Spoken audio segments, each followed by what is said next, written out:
नमस्ते, आप सभी को स्वागत है आपका चैनल हिंदी स्टोरी बाय जियो में। तो पीछे आप लोग ने सुना कि मानसी संजय के बारे में जान उनके प्रति सहानुभूति से भर गई। उनके जला कटा कहने पर भी मानसी उसके प्रति सहानुभूति से भरी है। मानसी ने सोच लिया, हम 1 साल तक संजय के साथ है तो इस 1 साल में जितना हो सकेगा संजय के नॉर्मल बनाने का प्रयास जारी रहेगी। यही सोच मानसी संजय के मना करने पर भी मंदिर की स्थापना करवा लेती है, मगर संजय ज्यादा गुस्सा हो गया, जिससे मानसी थोड़ा परेशान हो गई थी। फिर मानसी वॉशरूम में जा किसी को फोन लगाया और सारी बात बता दी। उधर से कहा गया, जो हो रहा है उसे होने दो। उसके बाद दूसरी तरफ से फोन कट हो गया। संजय दिखाने के लिए लैपटॉप तो चला रहा था, पर उसके मन में गहरी उथल पुथल मची हुई थी कि इस लड़की से कैसे निपटे जो मुझे नहीं पसंद वही काम करती है। ये लड़की हमारे घर में आकर हमारी बात नहीं मान रही है। मैं इनके साथ 1 साल तक कैसे गुजारूंगा। काफी देर तक संजय सोचने के बाद अपने बिजनेस हेड संगीता को फोन लगाया और पूछा, क्या आपने मानसी को इस घर में हमारे हिसाब से चलने के लिए नहीं कहा था? कॉन्ट्रैक्ट पेपर पर इसका मेंशन नहीं किया था क्या? संगीता कहती है, सॉरी सर, हमने ये बात मेंशन नहीं करवाया, हमसे गलती हो गया। फिर संजय गुस्से में बोला, तुम्हें कॉन्ट्रैक्ट पेपर बनवाने समय मेंशन करवा देना चाहिए था कि मानसी मेरे साथ रहते हुए कोई मनमानी नहीं कर सकती है। उसे 1 साल तक मेरी हर बात माननी होगी। उधर से संगीता बोली, ओह सर, सॉरी, गलती हो गई। संजय, तुम मेरे लॉयर से मिलकर इस बारे में बात करो। संगीता, क्या मानसी मैम ने आपके साथ इतना बुरा किया जो आप इतने भड़क गए? संगीता के बिना जवाब दिए संजय फोन कट कर दिया। अगली सुबह मानसी 5 बजे उठ गई, नहाकर पूजा की, फिर किचन में गई। जब राधा ने मानसी को किचन में देखा तो राधा चौंक गई और बोली, बहुरानी, इतनी सुबह आप यहाँ क्यों? कहा कि मैं यहाँ नहीं आ सकती क्या?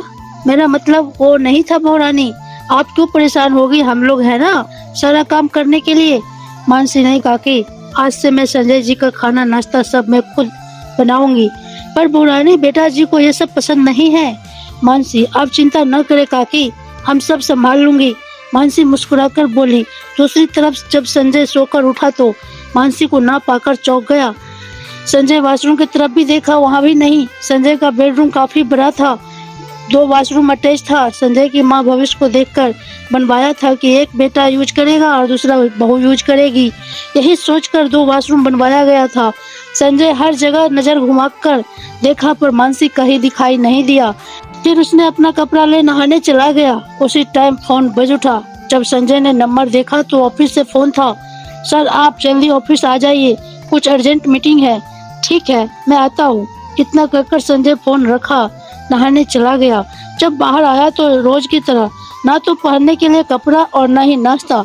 संजय चिल्लाया और इंटरकॉम से 1 नंबर लगाया। फिर याद आया, कितना देर में राधा आएगी, फिर कपड़ा निकालेगी, तब तक मैं खुद ही निकाल पहन लेता हूँ। ऐसा सोच संजय अब तक के जीवन में पहली बार अपने कपड़े खुद से निकाल कर पहना। संजय और कपड़ा पहन शीशे के सामने गया, अपने आप को देखा, एक अलग फील हुआ। मुस्कुराते हुए संजय अपने आप को हर एक एंगल से देखा और अपने मन में बोला, आज मेरा लुक कुछ अलग सा है। अपने आप को लास्ट बार देखकर संजय कमरे से बाहर आया और डाइनिंग टेबल की ओर एक चेयर खींच बैठते हुए चारों तरफ नजर घुमाया और मन ही मन सोचा, ये मानसी सुबह सुबह कहाँ चली गई? कुछ मिनट तक बैठा रहा। संजय मानसी का इंतजार किया, फिर राधा को आवाज लगाया, नाश्ता लाओ, ऑफिस के लिए देर हो रहा है। तभी संग की स्वर सुन संजय बुरी तरह चौंक गया। संजय कुछ बोलने ही वाला था कि मंत्र का हल्की हल्की आवाज आया। ये सब सुन संजय का गुस्सा 7वें आसमान पर पहुंच गया और आवाज की दिशा में बढ़ गया। जैसे जैसे संजय उधर बढ़ता गया, वैसे वैसे धूप, अगरबत्ती, धूमन, गूगल की खुशबू, मंत्र की आवाज कान में चुभना बंद हो गया। वो शांत खड़ा हो गया। उसे लगा जैसे धुंध में गिरता जा रहा हो। इसके साथ वो बचपन की स्मृतियों में खो गया। कल्याणी देवी हर पूर्णिमा को पूजा करवाती थी और कहती थी, अरे ओ चमेली, संजय को जल्दी से तैयार कर दे, वो हवन पर बैठेगा। चमेली संजय को यौवनों को छेड़ती, चमेली संजय को मजबूरन पूजा के लिए तैयार करती। पूजा और नाश्ता के बाद कामुकता की प्यासी चमेली संजय को बेडरूम में ला उसके यौन अंग को छेड़ते हुए वही सब करना चाहती थी। संजय अपने कोमल हाथों से वही सब करता जो चमेली कहती। एन वक्त पर कल्याणी देवी उस रूम में आ गई और अपने आंख पर भरोसा नहीं कर पा रही थी, क्योंकि सामने का जो दृश्य देखो सन रह गई थी। तभी संजय का विवेक जागृत हुआ। वैसे ही संजय चीख पड़ा, चमेली चमेली। तभी मानसी बोली, संजय जी। वर्तमान में तेज स्वर में बोल रही थी मानसी की आवाज से उसे होश आया और खुद को पूजा स्थल पर खड़ा पाया। तभी मानसी बोली, अपना जूता उतार, यहाँ बैठिए। तभी पंडित जी बोल पड़े, पूजा शुरू हो गया है, आप जल्दी से बैठ जाइए। अपनी पुरानी यादों से बाहर आते हुए संजय हड़बड़ाकर अपना जूता उतार आसन पर बैठ गया। तभी उसे फोन आया, सर क्लाइंट शोर मचा रहे हैं, आप जल्दी से ऑफिस आ जाइए।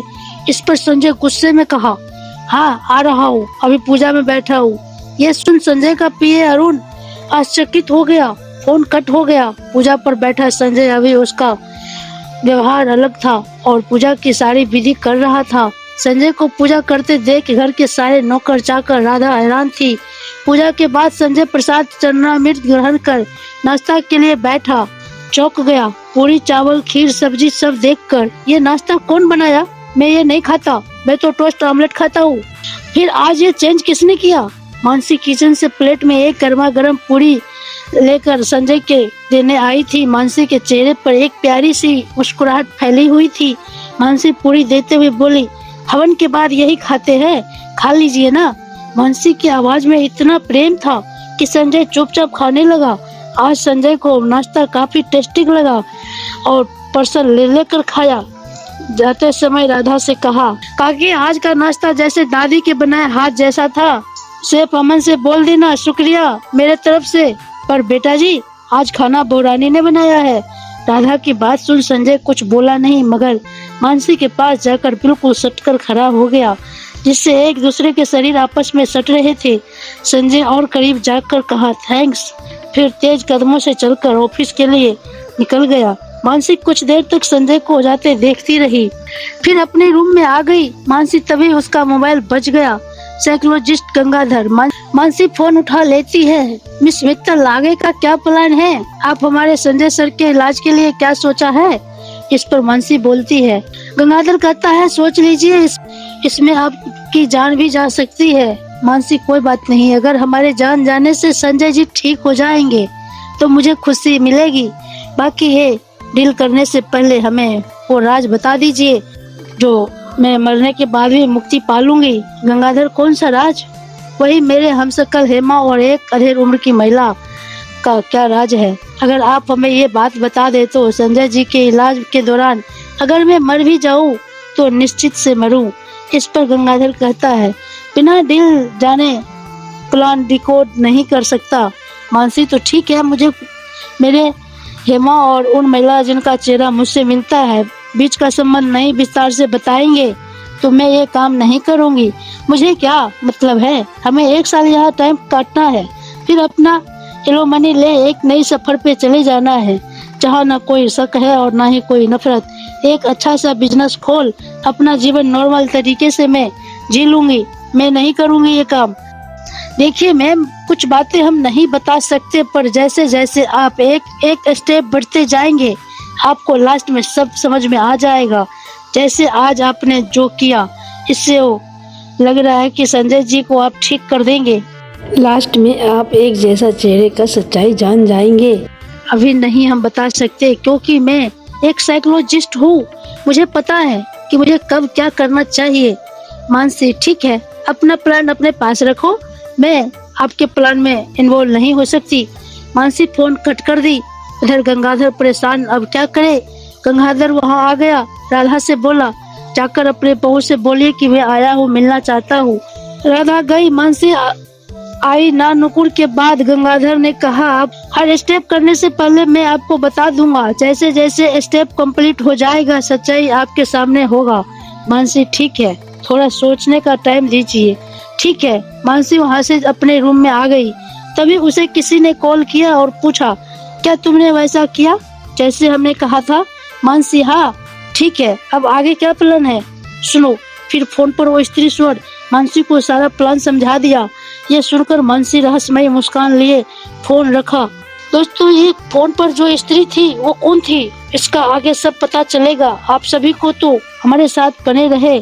फिर मिलेंगे नेक्स्ट पार्ट को लेकर। लेकिन सोचने वाली बात है कि मानसी के हमशक्ल ये तीन एक जैसा कैसे? एक अधेड़ उम्र, एक तस्वीर और एक मानसी। आखिर क्या राज है, ये जानना है आप लोगों को, तो चैनल को सब्सक्राइब कर लीजिए।